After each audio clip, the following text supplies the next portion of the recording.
nag-place ako ng mga orders ng sabon sa akin. Para mapaship ko na. Nakakatuwa kasi yung rider na rider nung shipping company na shipping talaga na courier ko. Kapitbahay lang namin kaya madali i-approach, 'di ba? Thank you kuya sa mga pouch na binigay mo tsaka sa waybill.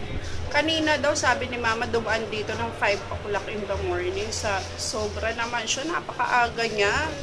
Well, babalik na lang daw siya to pick up yung mga padala. No? Para mapadala ko na sa inyo yung mga orders nyo.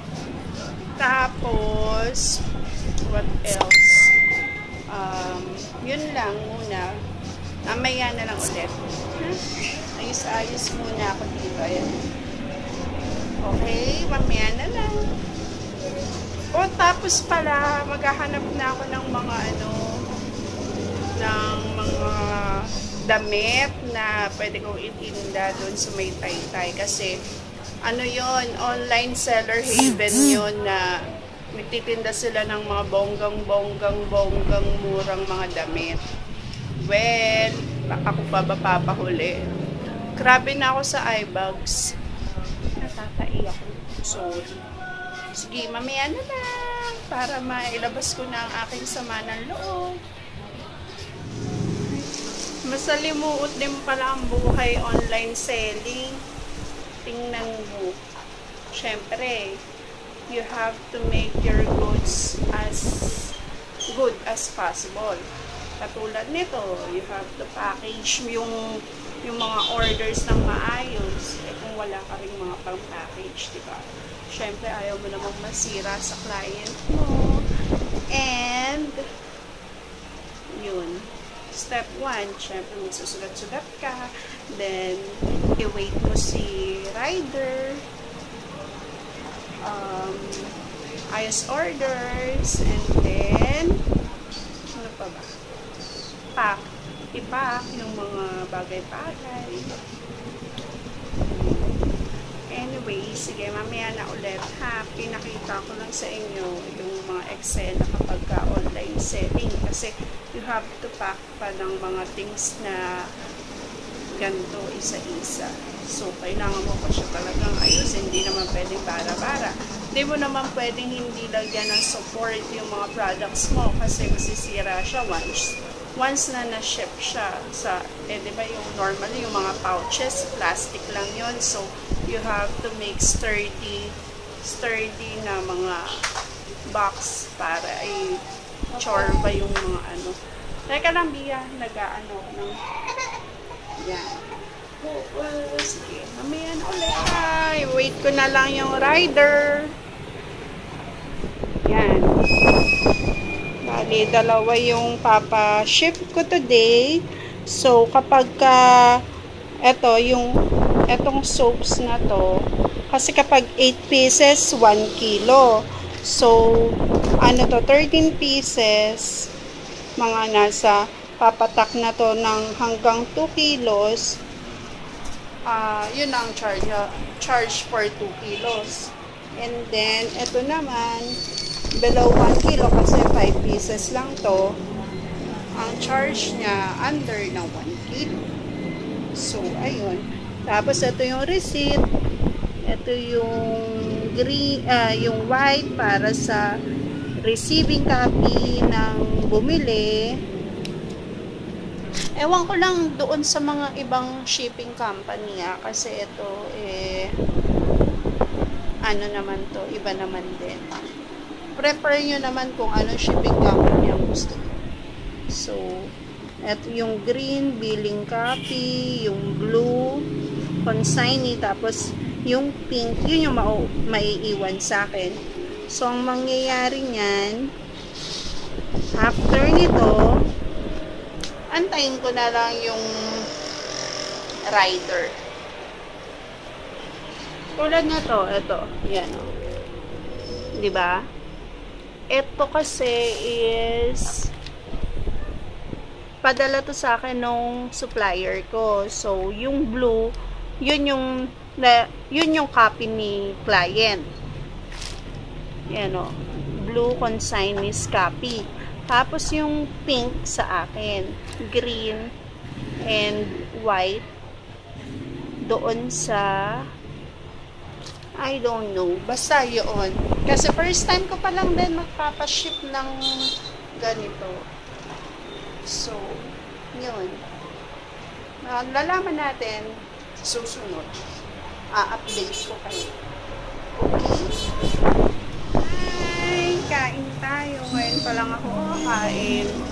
2 o'clock. 2 o'clock. Ay, dilim. 2 o'clock na. Luto ni Mama. Adobo. Tapos, mag-e-edit ako ng mga vlogs para dire-diretso upload ko, diba? Yun. Sige guys, kakain muna ako. Sila Mama. Hi! Yun. So yun, may ubo tsaka sipon. Pati si Janelle. Subukan nga po natin gawin. Hindi na naman natulog. Sige, mamaya pala nagamit ko na yung papaya soap. Diba kasi ang ginagamit kong soap siguro from 2 weeks from now is yung glutathione soap. Ngayon, ginamit ko yung papaya. So, na-compare ko siya. Ang difference niya is yung tawag dito, yung smell niya, unscented yung papaya, yung gluta may scent. Tapos, yung naman, ano pa ba? Pero feeling ko mas mas effective sa akin yung gluta. Almost the same, pero siguro dahil kasi feeling ko lang dahil may amoy yung isa, yung gluta, mas feeling ko, mas effective siya, unlike sa papaya. Hindi ko pa lang din sure, kasi first day ko pa lang naman nagagamit. Kanina lang na naligo ako. So, yun, update ko kayo kung anong pagkatao ng papaya at saka ng gluta. Kung anong difference niya, ha? Wala pa rin yung rider. Ano ba yan? Gabi na. Kanina ko pa yun ine-empake. Si rider naman, kanina dumating 5 o'clock in the morning. Kamusta naman yun? Anyway, sige, mamaya na lang. Hi! Nandito na yung mga bags. Picturean mo na. Tsaka, Ilapad niyo naman. Isa. grabe, binuksan niya na lahat. Hindi naman sirain yung Kay mama, kay Pia. Uy, gusto ko ito pika. Pia, wala pa akong pierce. Huwag ka na. Ano ibang kulay? Ba yan? Large. Saka? Dalawang large. Isang Uy, grabe. Nakaka-exciting. Exciting. Uy, teka lang. Sandali lang. Wala na ako mga camera. Ipa-vlog? O ano ba? Dali. Ipa-vlog?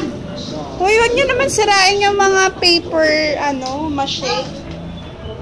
Kaya yung mga iPhone ko. Dali. iPhone ko.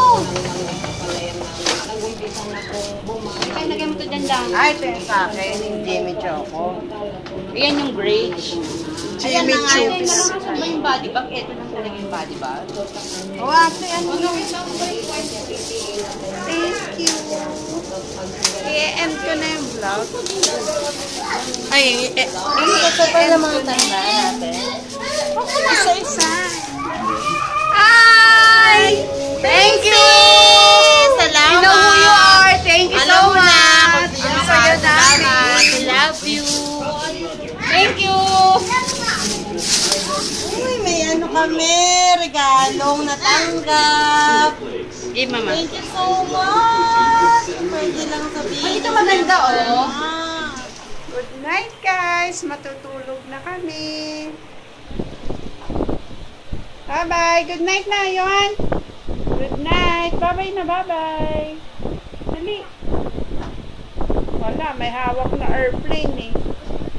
Janelle. Good night po. See you again tomorrow. Bye-bye.